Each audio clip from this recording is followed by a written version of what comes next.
Reka nongere nguhereze ikaze kuri YouTube channel ya Sam G Official ndetse no kwifuriza ibi byiza no kugubwa neza aho uherereye hose uwe tubana buri munsi mu biganiro bigiye bitandukanye ndetse n'amakuru abagizweho hirya no hino yaba mu Rwanda ndetse no hanze y'igihugu cy'u Rwanda. Uyu mwanya rero ndagira ngo nyemerere tugaruke kuri itangazo ryashyizwe ahagaragara na NESA, ikigo cy'igihugu gishinzwe gutegura ibizami bya leta ku bufatanye na REB, ikigo gishinzwe uburezi mu Rwanda. Ni itangazo ryashyizwe hanze kuri uyu munsi wa none, by'umwihariko ni itangazo rireba ababyeyi mwese muri rusange ndetse n'abanyeshuri biga mu wa gatatu segonderi no mu wa gatandatu ndetse no mu wa gatandatu pirimeri, by'umwihariko itariki ibizamini bya leta bizatangiraho ubu ngubu yamaze kuba yatangazwa. Si abo ngabo gusa rireba ndetse n'abandi banyeshuri biga mu yindi myaka iri tangazo rirabareba, ariko by'umwihariko turibuze kugaruka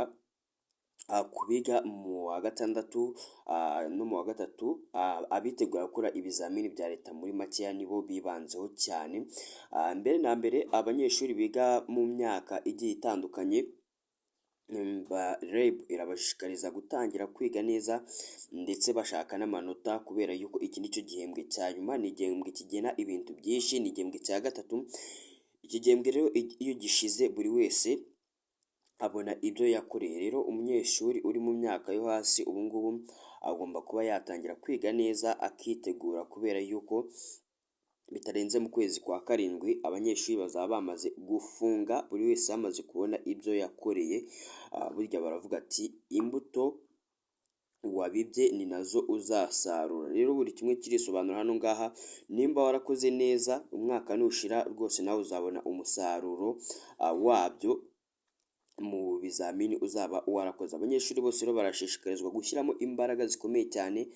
Amanota ushobora kuba warabuze mu gihembwe cya mbere cyangwa se icya kabiri waragiye ubona make, birashoboka yuko ikishyizemo imbaraga byakunda. Rero abanyeshuri bose barashishikarizwa kwiga bashyizeho umuhate kugira bazabashe kuba bakimuka bakajya mu yindi myaka ikurikira. Uzabura amanota yo kwimuka, gahunda rwose ni imwe, ni ugusibira, kubera yuko amanota fatizo yaba yashyizweho utazajya yabona azajya asibira, nk'uko byagarutsweho cyangwa se mukunze no kwibona mu yindi myaka yose.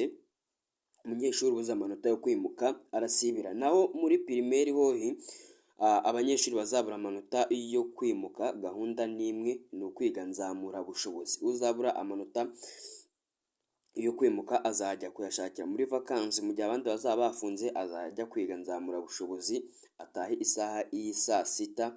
Ngira ngo no mu wundi mwaka washize ni ibintu mwabonye, abanyeshuri bari babonye amanota make muri pirimeri bagiye kwiga nzamura bushobozi. Iyo nzamura bushobozi rero bamwe barimutse, naho abari babonye amanota makeya n'ubundi atakuzuza yayandi bari bafite kugira abe fatizo kuyo bimuriyeho barasibiye. Rero n'uyu mwaka ni uku nguko bizagenda. Uburezi mu gihugu cy'u Rwanda ni ikintu kiri kwaguka umuvuduko uhambaye umunsi ku wundi, amanywa ndetse nijoro. Nk'uko mubizi mu mibare iherutse gushyirwa ahagaragara, kuva mu gihugu cy'u Rwanda hashyirwaho gahunda yo kujya ku ishuri, umubare w'abana bata ishuri waragabanutse. Ibi ni ibintu byiza cyane, kubera yuko bihita binashyira u Rwanda mu bihugu by'imbere hano ngaha muri Afurika ndetse no ku isi hose bifite umubare mwinshi w'abana biga, bikagira umubare mukeya w'abana bata ishuri, bitewe n'uko ikibazo cy'inzara ku ishuri cyarwanyije. Ni mu gihe mbere abana bamwe bazaga ku ishuri ugasanga bari kwiga nabi, bamwe bari kwiga basinzira bitewe n'uko bavuye iwabo batariye, ariko ubu ngubu byamaze gukemurwa. N'uva iwanyu utariye, nugera ku ishuri urabona ifunguro rya saa sita urye, hanyuma nawe wige neza nk'abandi banyeshuri bose. Ibi ngibi rero kuva byashyirwaho iyi gahunda yo kugaburira abana ku ishuri hano ngaha mu gihugu cy'u Rwanda, umubare w'abana biga wahise wiyongera, ndetse abana baba imihanda cyangwa se batajya ku ishuri nabo uragabanuka cyane, kubera yuko benshi bahise bajya ku ishuri. Mbere hari bamwe bataga ishuri kubera ibibazo by'inzara, ugasanga umwana rwose yiriwe mu rugo cyangwa se yiriwe muri karitsiye, aje kuhava agiye ku ishuri nta kintu ariye, yagera ku ishuri kwiga bikaba ibibazo. Ariko ibi ngibi ni ibintu byamaze gukemurwa mu gihugu cy'u Rwanda. Abanyeshuri rero biga mu mwaka wa gatatu ndetse n'uwa gatandatu haba segonderi pirimere, reka nabo tubagarukeho ari nabo tuza gusorezaho ikiganiro cyacu cy'uyu munsi. Nk'uko rero murimo witeguzwa ubu ngubu, gahunda yo gususha ni gahunda igezwe kure ku banyeshuri bose, haba segonderi na pirimeri, bitewe n'uko amafishi y'abanyeshuri ubu ngubu ari kwegeranywa kugira ngo ibizamini bya leta bizatangire nta kintu na kimwe kirimo ikibazo.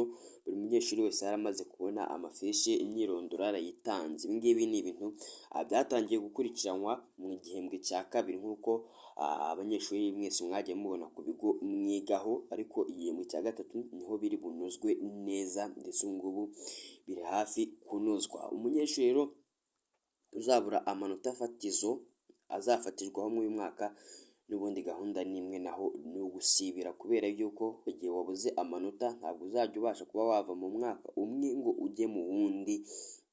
Ngira ngo umwaka washize mwarabibonye, umwaka w'ibihumbi bibiri na makumyabiri na kane, 2025 harasa abanyeshuri benshi cyane, bitewe n'uko amanota bari bashyizeho benshi kuyabona byarabagoye. Rero abayabuze bose barasibiye, ngira ngo ntakubishidikanyaho n'uyu mwaka uzabura amanota ni uko nguko bizagenda.